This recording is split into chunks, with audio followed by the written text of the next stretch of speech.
Even today, there are men who are willing to die. There are men who died. They were not just willing to die. They saw death face to face and they gave in to it.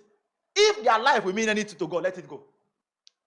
The Christianity that we do in Africa is called self-preservation, self-preservative Christianity. There are some white men that brought the gospel to us. Malaria killed some of them. Malaria, because we didn't have the cure for malaria at that time. Many of them die out of malaria. Can you imagine that? Malaria. And when they die, others will come. We owe the West so much. This Christianity that we are doing, nobody wants to suffer for the sake of the gospel. Meanwhile, people had to suffer for you to get it.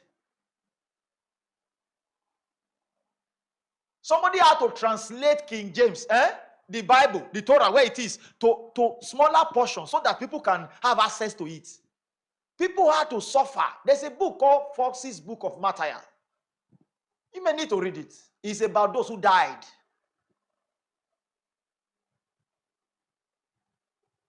It's about those who died. Those who suffered. Are you getting what I'm saying? It's about those who died.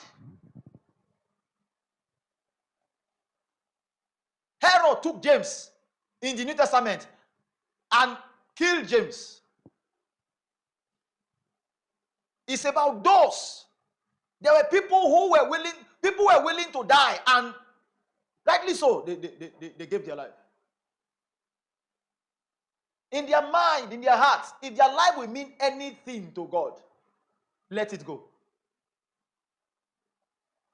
Some missionaries were buried alive. That's missionaries to Nigeria, to Africa, they were buried alive. They were buried alive because we didn't want to receive the gospel.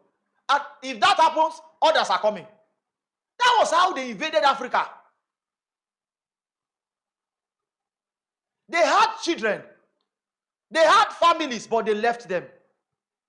What is our life going to mean to God? That I may know him.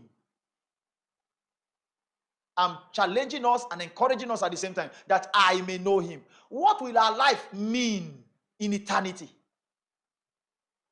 You are going to heaven with people who were willing to die, who left all. He said, we have left all and followed him. They left all and followed Jesus. People who were willing to die.